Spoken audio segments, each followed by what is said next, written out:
da wasa.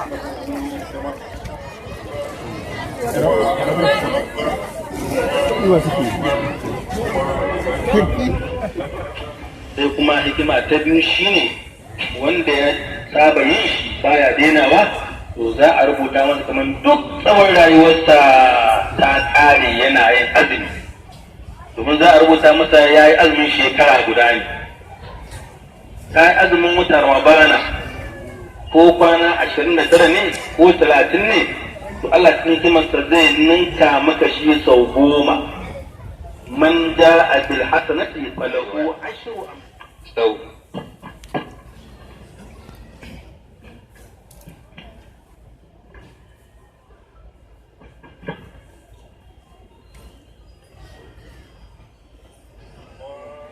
عليكم أن تشكروهم باللذات وجبركم حتى يكتب الله عليهم. الله أكبر الله أكبر الله أكبر الله أكبر. عباد الله، صوم عباداتكم لا تبدلها رؤيا النبي صلى الله عليه وسلم. من قال سبحان الله بحمده ولد صلى سمعه وهداها لأموات المسلمين دخل في كل كمر أرض وجعل الله في قبره إذا مات الفلور. قال النبي صلى الله عليه وسلم: من قال في كل حديث لا إله إلا الله ولا شريك له.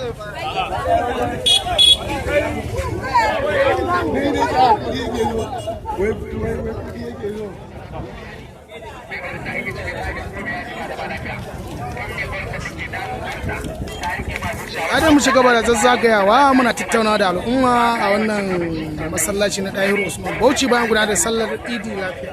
Masu kallon mu da kamar yadda kuke gani a yanzu haka bayan an gudanar da sallar Idi a jihar Kaduna a masallacin Dahiru Bauchi, gashi da yanzu a cikin tattaunawa da muke yi da al'umma, gashi za mu tattauna da wani dan matashin malami wanda zai faɗa muku sunan shi da bakin shi. Assalamu alaikum. Allah shi gafata. To gashi an gudanar da sallar Idi lafiya a cikin jihar Kaduna. Ko za ka gaya ma mutane sunanka da matsayinka a wannan masallaci na Sheikh Dahiru Bauchi?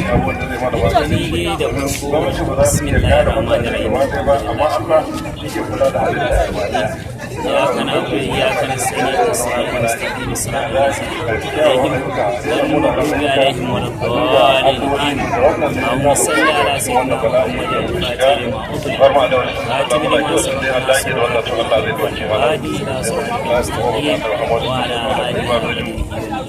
سبحان ربك رب العزة عما يصفون وسلام على المرسلين والحمد لله. dai farko kamar yadda malam Hussein ya faɗa ni ba malami ni almajiri ne nema ne a koda yaushe kuma mai bida ne muna kuma cikin farin ciki da wannan rana da Allah ya kawo kuma muna murna wacce ba za ta taɓa ruwa ba kuma ba za ta taɓa ko da Allah da ya kasantar da mu rayayyu muka azumci watan Ramadana cikin biyayya ga shugabanni da ladabi a gare su, kuma ko da Allah da ya kawo mu ƙarshen wannan azumi muka sauke shi lafiya. Muna addu'a kuma da mu da 'yan uwa gaba ɗaya Allah ya karɓi ibadunmu duka, ba ma na Ramadana ba, gaba ɗaya ibadunmu da muke har zuwa ƙarshen rayuwar Allah ya karɓe su, ya sa muna daga cikin bayin da ake yantawa a wannan wata da albarka. Malamanmu kuma da shehunanmu muna musu addu'a Allah ya ƙara musu lafiya, ya karfafe su, ya ɗaukaka mana su da inda suka kuma ya tsare mana su. Iyayenmu kuma muna addu'a Allah ya saka musu da alkhairi bisa tarbiyyar da suka ba mu har muka kai ga wannan mataki. Allah kuma ya ƙara tsare mu, ya ƙara tsare zuriyar mu, ya ƙara saka musu da alkhairi kuma da alheri. Kuma ɗan jarida kuma muna muku addu'a Allah ya tsare mu, ya saka muku da alkhairi, Allah ya ƙara ɗaukaka kuma Allah ya ƙara biya muku bukatu. Sai da